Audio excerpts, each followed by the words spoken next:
ამ ხრივ სპეციფიური გამოცდილება, რომ კონფლიქტებზე მუშაობდით, მათ შორის მედია ცენტრი იყო 2008 წლის ომის დროს ჩვენს ტელევიზიაში და მინდა ხაზი გაუსვა, რომ ჩვენ არა მხოლოდ უშუალოდ კონფლიქტებზე მუშაობთ, არამედ ამ ადამიანების, ვინც კონფლიქტის ზონაში ცხოვრობენ, მათი ყოველდღიური ყოფითი პრობლემებითაც ვინტერესდებით, ხომ? ცენტრალური არხები შეიძლება დაინტერესდნენ, როდესაც გატაცება ხდება ადამიანის ოკუპანტების მიერ და ასე შემდეგ, მაგრამ რაც ადამიანებს აწუხებს საოკუპაციო ხაზთან, ამ ყოფითი პრობლემებით ჩვენ თითქმის ყოველდღიურად ვინტერესდებით და სამწუხარო ისიც ახლა რომ თითქმის ამ სოფლებში პირველ კლასში ბავშვები აღარ მიდიან ახლა. მე მინდა კითხვა ასეთი დაგისვათ, როდესაც ასეთ რეგიონში ასეთი სპეციფიური გამოცდილების მქონე ტელევიზიის გაჩუმებას ცდილობ, ვის უტოვებს, ვის რჩება საინფორმაციო ველია, იმასაც ვიტყვი, რომ ოკუპირებულ რეგიონში, ცხინვალის რეგიონში ჩვენ გვყავს მაყურებელი, გვყავს ნათესავები მეორე მხარეს და ისინი გვადევნებენ თვალყურს. და იმ გამოწვევების ფონზე, რაც ქვეყანაში ხდება იმ დეზინფორმაცია პროპაგანდის ფონზეც, აი ვის უტოვებენ, ვის დარჩება თუ გაჩერდათ რეალეთი საინფორმაციო ველი? ეს ძალიან მნიშვნელოვანია, თქვენ სწორედაც თქვენი სამიზნე უფრო მეტად მნიშვნელოვანია ამის გამო, თქვენ როგორ სამიზნე.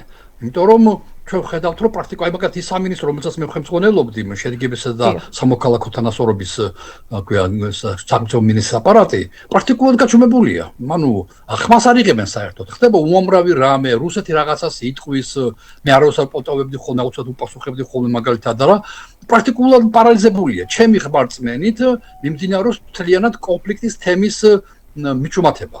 გაუკვება. რა ხდება ხლა მაგალითად რა ხდება ცხინვალში, რა ხდება სოხუმში, პრაქტიკულად ამაზე არავინ არ ლაპარაკობს. აი თქვენ ერთ-ერთი გამოკლესი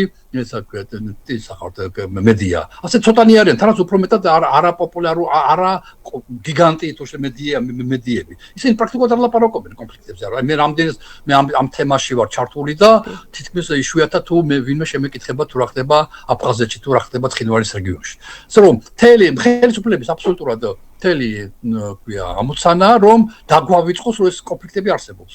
რა ხდება იქ ეს ხდება საშინელება იქ რუსეთი ახდენს ანექსიას, ითვისებს ტერიტორიებს, ითვისებს ბიზნესს, სრული ანექსია მიმდინარეობს ზემოქმედეს პოლიტიკაზე და ხელებს უგრეხს იქ განსხვავებულ მოსაზრების ადამიანებს და ასე შემდეგ. არაფერი ამდაგვარი ჩვენთან არ არსებობს. იქ სხვა სახელმწიფო არის ისეთი შტაბ-ბიჭებობა. უცებ თქვენ რომელიც ამაზე ლაპარაკობთ. უცებ ახსენებს საზოგადოებას, რომ იქ საოკუპაციო ხაზის გასწვრივ ცხოვრობენ, ქვია, საქართველოს მოქალაქეები, ჯერ კიდე ინარჩუნებენ მეურნეობას, ურთიერთობებს, იქ ხდება გატაცებები, აუცილებელია რა საშინელი გატაცება იყოს და ასეთი სერიოზული დაპატიმრება. იქ არის უამრავი სხვა ფორმის გატაცებები, დაშინებები, ჰაერში სროლა, ხალხის გამოყრა, უამრავი რამე ხდება, თქვენ ჩემზე კარგად იცით. ხშირ შემთხვევაში ხაზის საოკუპაციო ხაზის გასწვრივ ადამიანებს ძალიან რთული ცხოვრება აქვს.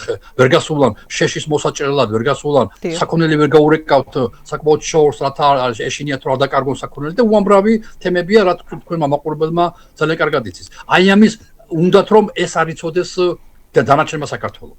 რომ არ არსებობს კონფლიქტი უკვე მოგვარებულია, საერთოდ არ აქვს კონფლიქტი არანაირი. აგერ თითქოს და ჩვენ თავს ვიცავთ რაღაცა შესაძლო ჰიპოთეტური ომისაგან. უკაცრავად ომი უკვე იყო და ჩვენ დავკარგეთ ის, რასაც ასე გვაშინებენ.